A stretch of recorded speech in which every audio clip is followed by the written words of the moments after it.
Gas কি বেড়া ব্যক্তিগত সম্পদ নাকি যা মজুত করে রাখবো? আমরা সাধারণ পাবলিক সবাই গ্যাসের উপরে ডিপেন্ডেন্ট। বিল্ডিং এর ছাদে, তারপর হচ্ছে বিভিন্ন জায়গায় আর কি গ্যাস মজুত করে রাখছে বড় বড় যারা ডিলার আছে তারা। আমাদের মতো সাধারণ জনগণ তো গ্যাসটা পাইতেছে না। তো আমি একটা ভিডিওর মধ্যে দেখলাম যে মজুত করা গ্যাসের মালিকের ধরছে, ধরে 50,000 টাকা জরিমানা করছে। কে রে ভাই? ওর কাছ থেকে কি তুই 2 লাখ টাকা ঘুষ খাবি? তুই ওরে 50,000 টাকা জরিমানা করস কে? হয়তো গ্যাস যে মজুত করে রাখছে 10 লাখ 20 লাখ টাকা তো ওই জায়গা থেকে কামাইবো। আরে জরিমানা করা দরকার আসলো 30 লাখ টাকা অথবা 50 লাখ টাকা জরিমানা করবি। অথবা জরিমানা না করলি তুই ওরে 1 বছরের, সর্বনিম্ন 1 বছরের জেল, মানে বাধ্যতামূলক খাটতে হইব যে গ্যাস মজুত করে রাখবো। গ্যাস কি বেড়া ব্যক্তিগত সম্পদ নাকি যা মজুত করে রাখবো? এটার উপরে সবাই ডিপেন্ডেন্ট।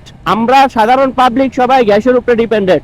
আচ্ছা, আমরা যারা স্বাভাবিকভাবে, মানে আমাদের গ্রামের বাড়ি তো সবারই এক এক জায়গায়, ঠিক আছে? তো খুব কম সংখ্যক স্থানীয় মানুষ থাকে। তো ঢাকা শহরের মধ্যে যারা নাকি গ্রামের বাড়ি থেকে এসে ঢাকা শহরে দেখা গেছে বিভিন্ন ব্যবসায়ী পারপাসে বা বিভিন্ন চাকরি পারপাসে এসে ভাড়া থাকে, তারা কি লাকড়ি এনে রাঁধবে? মানে যে খড়ি হোক বা লাকড়ি হোক, যেটাই হোক, মানে ওই যে চুলার মধ্যে লাকড়ি গুজে তারপর কি রান্না করবে? না, গ্যাস দিয়ে যারা এতদিন চলছে, হ্যাঁ, তারা তো অবশ্যই গ্যাস দিয়ে রান্না করবে। তো এই যে গ্যাসগুলা যখন পাওয়া যায় না 2500 টাকা, আরে ভাই 2500 টাকা করেও গ্যাস পাওয়া যায় না। আমি ওই দিন আমার গ্যাস শেষ হয়ে গেছে, আমি আমাদের এরিয়া আরো এরপর আরেকটা এরিয়া, মানে আমি মস্তুল বেলতলার বাজারে খুঁজছি, তারপরে ডুমনি বাজারে খুঁজছি, পাই নাই গা। তারপরে আইসি মস্তুল, ঠিক আছে? ওইখানে আইসা একটাই গ্যাসের বোতল ছিল, তাও আমি খুব করে নিয়ে গেছি। যাই হোক, এখন কথা হচ্ছে ভাই, এই যে গ্যাস নিয়ে যে ঝামেলাটা শুরু হয়েছে, তো এই যে 50,000 টাকা দেখলাম জরিমানা করলো। কে রে ভাই? 50,000 টাকা তুই জরিমানা করবি কে? হয়তো 50টা বোতলেতেই 1 লাখ টাকা কামালাইবো।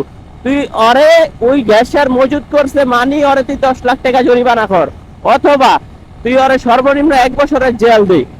আর দেশের আইন যদি এত দুর্বল হয়, তাহলে তো আমরা অপরাধীরা তো অপরাধ করতে সাহস পাবো। মানে আমার দিক থেকে আমি বলতেছি, অন্য কারো দিক থেকে না। দেশের আইনটাকে যদি কঠোর নাই করা হয়, তাহলে এত সংগ্রাম, এত কিছু কিসের জন্য?